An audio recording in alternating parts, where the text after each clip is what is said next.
Today, Ford Motor Company debuted the all-new Ford Bronco Raptor, and today we're going to take a deep dive into the details of this vehicle to tell you if it's any good. What's up, guys? My name is Mitchell Watts with Town & Country TV, and thank you for watching this video. Before we get started, I have a huge favor to ask of you.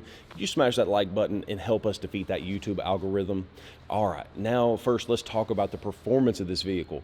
A lot of people would probably have preferred something like the 5.0 liter V8 in the new Bronco Raptor. But there's a lot of controversy on whether that engine could even physically fit in the Bronco. So we're left with the next best option, a 3.0 liter twin turbocharged V6 engine. Ford has not released the horsepower and the torque numbers yet, but they are targeting to deliver more than 400 horsepower. This is a very similar engine to what is found in the Ford Explorer ST, which makes 400 horsepower and 415 pound-feet of torque. Also, the Bronco Raptor has a block that is made out of a compacted graphite iron. Now, this is the same material that Ford uses to make the block of the 6.7 liter diesel found in the Super Duty. So it's extremely strong, but it also cuts a lot of weight. Now that we have the powertrain out of the way, let's talk about the other performance metrics of the new Bronco Raptor. Let's talk about the suspension. The Bronco Raptor has a completely unique suspension system that allows for high-speed off-roading and for better articulation if rock crawling is your thing. Ford is calling this new suspension system the Haas 4.0, and it has a set of Fox 3.1 live dampers that gives you 13 inches of wheel travel in the front and 14 inches of travel in the rear. This upgraded suspension system also increases the overall width of the Bronco by almost 10 inches, 9.8 inches. When compared that to a non-Sasquatch Bronco, this thing is huge. It's 86.9 inches wide.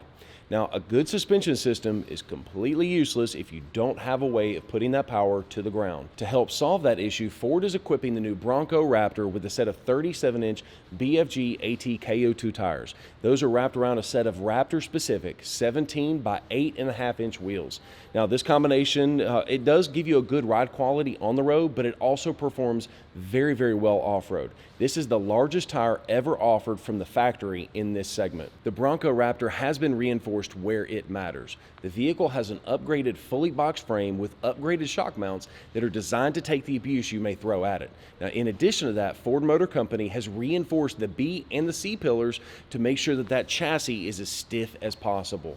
Now, speaking of reinforced, the Raptor has an upgraded Dana 50 solid rear axle out back and a Dana 44 front axle.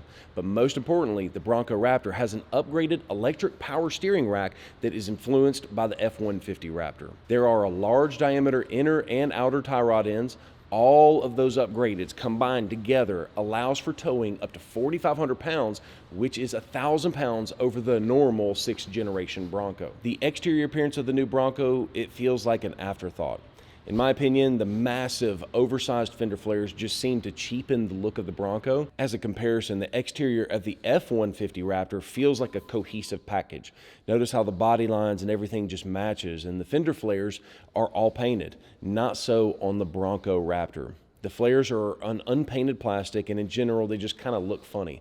Paint matching those fender flares may change my opinion, but I'm really excited to see what companies like Advanced Fiberglass Concepts has in store for the Ford Bronco Raptor. I will say the one redeeming quality of the fenders are those functional heat extractors. I love the aesthetic, and there is a performance gain by allowing all that hot air in the engine bay to actually escape out of those fenders. The grille, speaking of airflow, the grille is actually pretty decent looking as well. It's got the Ford emblem in the front, and it allows for 50% better airflow up front.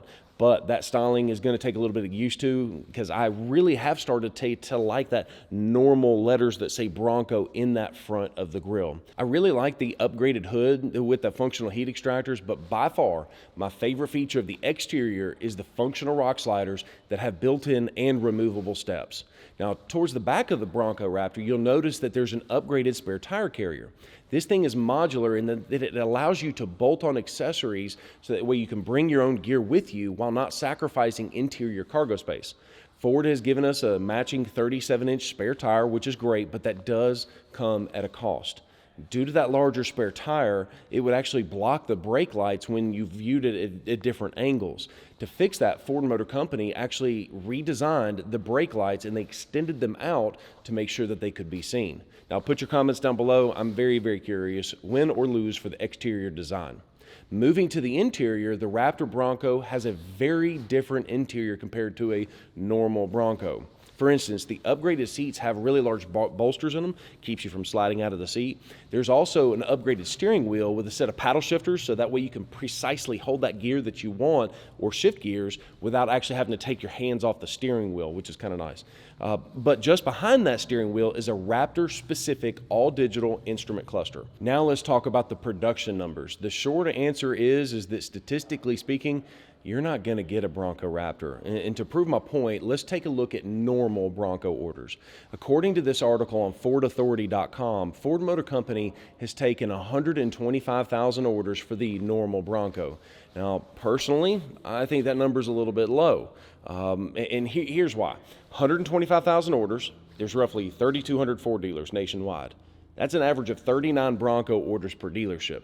That number just seems way too low, but just for an example, let's just use it anyways. Now let's compare that to the production numbers. In September 2021, Ford produced 3,400 Broncos. In December of the same year, Ford drastically increased that production number to nearly 9,200 vehicles. So well done, Ford, on getting those numbers up. We appreciate that. Even at that higher pace, though, it's going to take Ford 17 months to catch up. And that's if they stop taking orders today, which obviously is not going to happen. Now, keep in mind that the numbers that we just talked about are all found publicly on the internet, so there's a good chance that I could be wrong, but I really don't think I am. Now, the point that I'm trying to make is that Ford has made a revolutionary product, and that's why the demand has far exceeded Ford's ability to actually produce this thing. Now, being that the performance variant of the Bronco, the Raptor, is going to have even stronger demand. And the Raptor variants have always been a low quantity vehicle. They've always reduced the numbers compared to just a generic run-of-the-mill Bronco or F-150. I guess just all of this is just the downside of making one of the most highly anticipated vehicles in the world. Now, if you can find a Bronco Raptor, you need to expect that MSRP to be at or just under $70,000 base price, which I think is actually a pretty good deal, all things considered. So with that being said, thank you so much for watching this video. If you haven't already done so, check out tccustoms.com for any accessories you may need for your vehicle, not just Bronco related. So guys, thank you so much for watching this video. I know I've already said that, but I just wanted to say thank you for watching our videos. And if you haven't already done so, smash that thumbs up button. It really does go a long way in making sure that we beat that YouTube algorithm. Guys, if you haven't already done so, subscribe to the channel with that bell notification turned on so you don't miss a single video. Peace.